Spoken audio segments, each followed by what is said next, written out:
Good morning, it's October 2017, Thursday the 12th,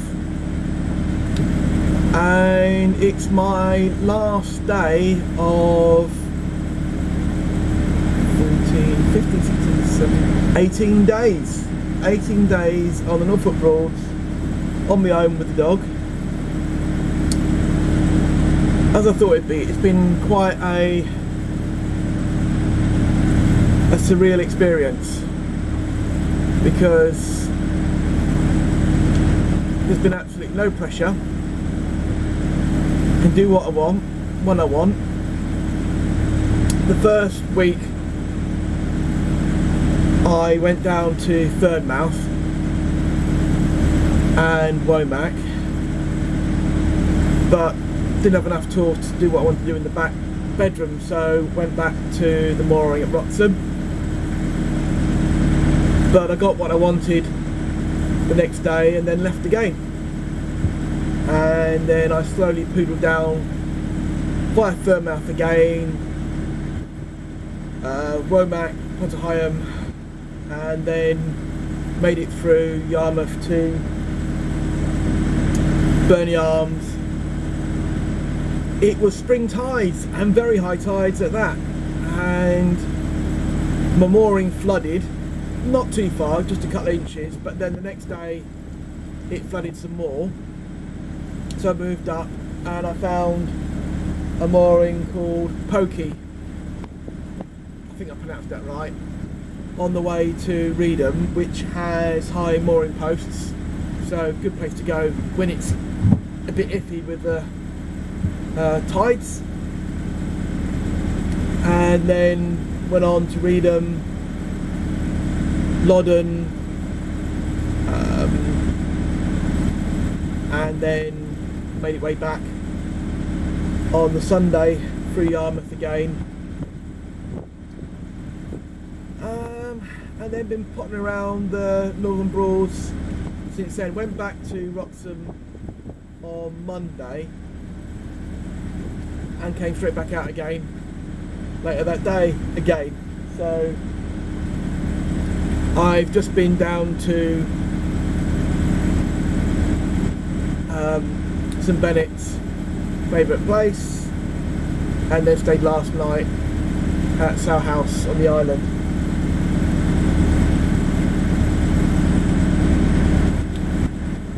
All that doing stuff, where I've been, what I've done, it's all interesting to me but probably boring to you. But what's been really significant as a first in my life, I'm on my own and I'm finishing work in 2.5-3 weeks if all goes to plan, and I'm not going to get a job for another 2 to 3 months. We're going to be back up here very soon, so I'm not going to miss the Broads that much because I'm going to be back again, and this is going to be our life if things go well for the next few years.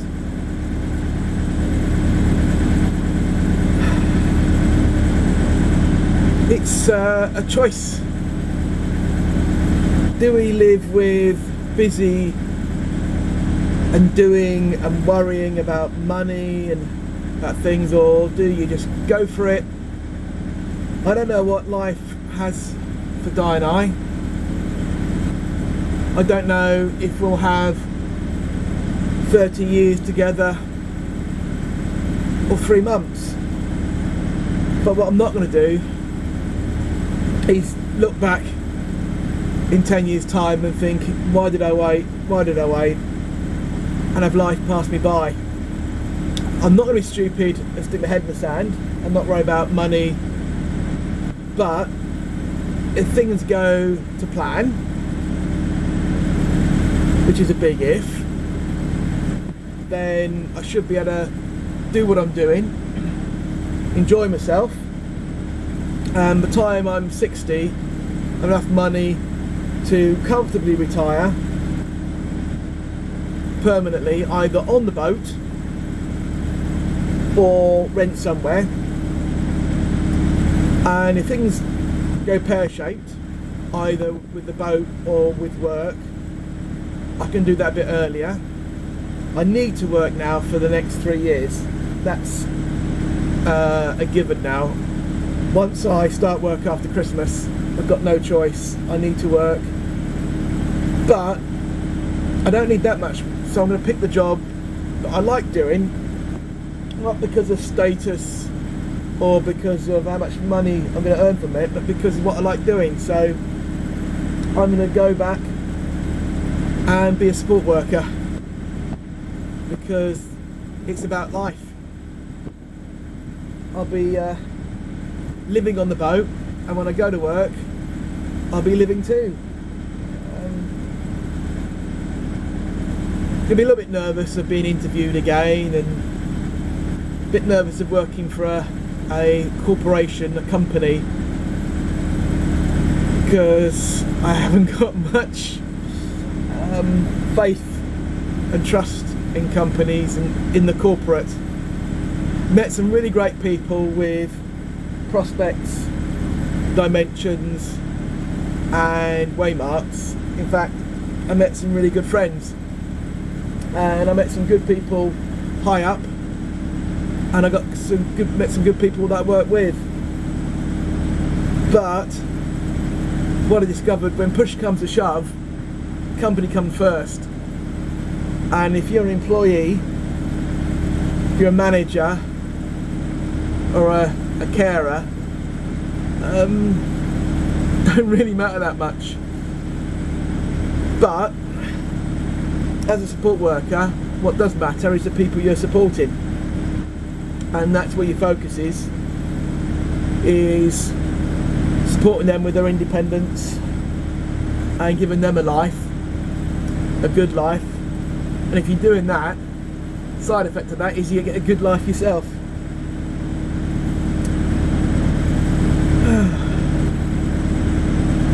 But it's going to be the bits in the middle that will be the fun bit. If it goes okay, if, favourite word, it's taken over from however, and work routine should mean that every other day we'll get out on the river. The mooring's pretty nice too, Roxham's lovely, and it'd be handy for getting a lot of stuff. And then when I get a day off, one day off will effectively mean 48 hours away from work. 2 days off in a row will mean 3 days, because you finish at 2:30, start at 2:30, and that means on those days we can get down to, especially in winter, into Ranworth, St Bennet's, South Walsham, all those kind of places that we really like, and just watch the world go by. I'm currently just exiting Norfolk Broad. I've come back from Sow House at 2 miles an hour. I'm dragging it out, wringing every single little bit of Broads I can out of the last day before I go back and clean up and tidy up, make sure it's all nice for Di. And that's the other thing, it's mobile phones change the way we do things. I've been on my own, but I managed to speak to Di at least a couple of times every day, at least an hour a day speaking to her, lots of texts, and so never really feels like you're on your own. Although there's absolutely nothing that Di does that is stressful. It's like being two people as one person, so when she's on the boat or whenever, I'm as totally chilled as if I'm on my own. She's like a warm, fluffy blanket, just makes me feel good.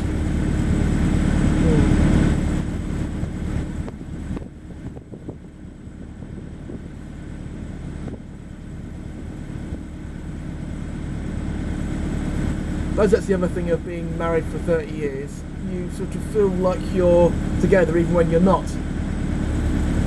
They're always there with you. You're always thinking about them, and you don't feel desperately lost when they're not there, because they still feel like they are.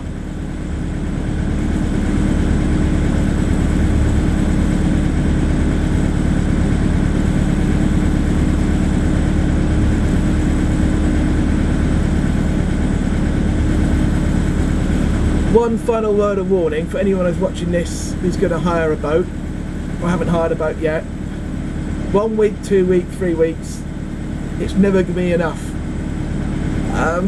If you like the Broads, if you like boating, then you're going to miss it every minute, every day that you're not here. Although I did meet one chap who had a lovely late 70s, early 80s, I think it was an Acrofiber 37, one with a sliding canopy, and it was dated colour scheme. It was a creamy beige and red, but I absolutely loved it. I loved the colours, and it was a paint job was in good nick. It looked well looked after, but it was old fashioned, and he didn't like it. He didn't like it, had no creature comforts, but what do you expect from a boat? It's a floating caravan. And yeah, there are some boats, especially some of the bathtubs, if you really want a comfortable seat, get a boat with an armchair. They're not particularly boaty, but if comfort's more important than anything else, get that. If you want a lot of people on a small boat, or a lot of people on a big boat even, then you're going to have caravan style seating that's not going to be the most comfortable. It's going to be designed for fitting the most amount of people in a small space. But that's what you get on a boat. You pay some money, you take your choice. The brochures, especially online, they have really clear pictures of what you're getting. You can't be surprised, and they have reviews, so you'll get maybe up to 10 people's opinion on whether the boat's too big, too small, lovely or not. But again, you pay some money, you take your choice. People going past, they probably think I'm nuts talking to myself. Probably am anyway.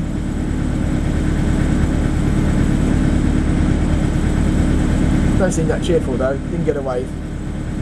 And yeah, when we hired Jazz 3, I think we paid for the first week, it was under 400 quid, plus your insurance, plus your fuel deposit. But to be honest, in this day and age, 400 quid to hire a boat for a week, that was in October, very good value for money. So unless you've got kids, unless you have to go in the summer holidays, it's October at the moment.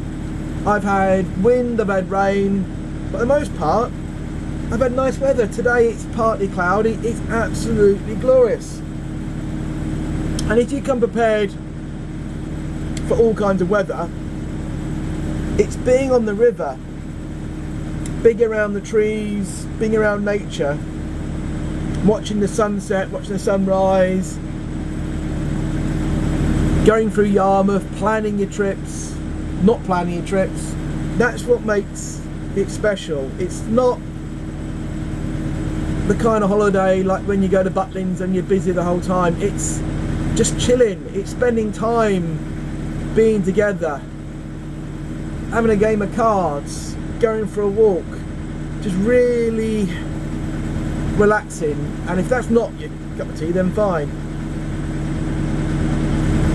But if you want to have a super luxury boat that has bow thrusters, stern thrusters, toilet thrusters, thrusters in strange places, that's almost brand new, that's 45 foot long, that plays God Save the Queen every time you flush the toilet, they're out there. But you pay your money, you pay maybe up to a couple of grand for those, but it's not about that you come on the Broads for. It's a river, it's the trees, and yeah, I think this has been the most amazing time and all the other trips as well. And even the things that are hard, even when I came up at the end of January and I had the coldest night of the year and the river hadn't froze, apart from the boat nearly catching fire, it was good fun. It's good fun facing it. It's you wrap yourself up warm and just enjoy life. Whether I'm going to feel the same after 3 months in winter, I can 99.9% guarantee that I will. Who gets bored of this?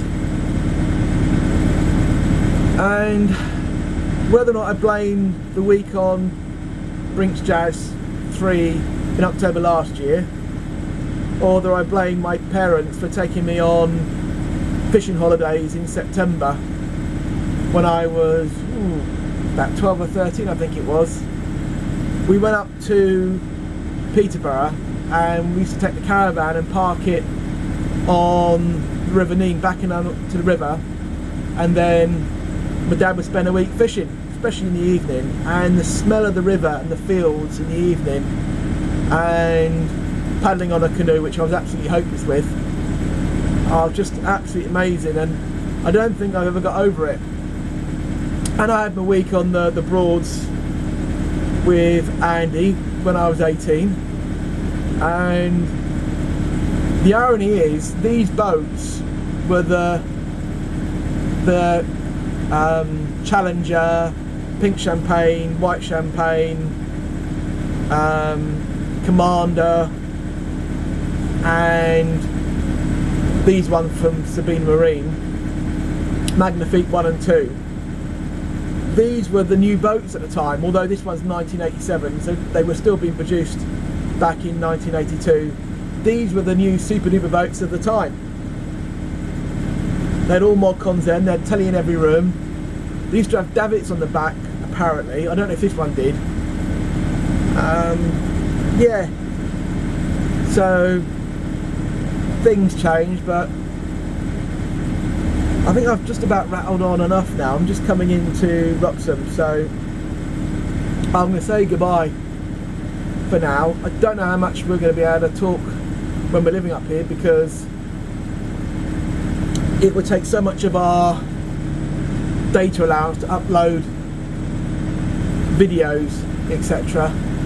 I'm not quite sure what we can do at McDonald's. I haven't tried that this time. I was going to give it a try and see what I can upload and download. There's free Wi-Fi nearby from Barnes Brinkcraft, but Google keeps telling it's unsecure and it won't let me log into Facebook because somebody might be pinching my passwords, which I suppose is a good thing, but a bit annoying when you want to borrow somebody's internet connection. Anyway, I'm just going to turn the camera around for a little bit and give you 5 minutes of the river, and then I'll say goodbye.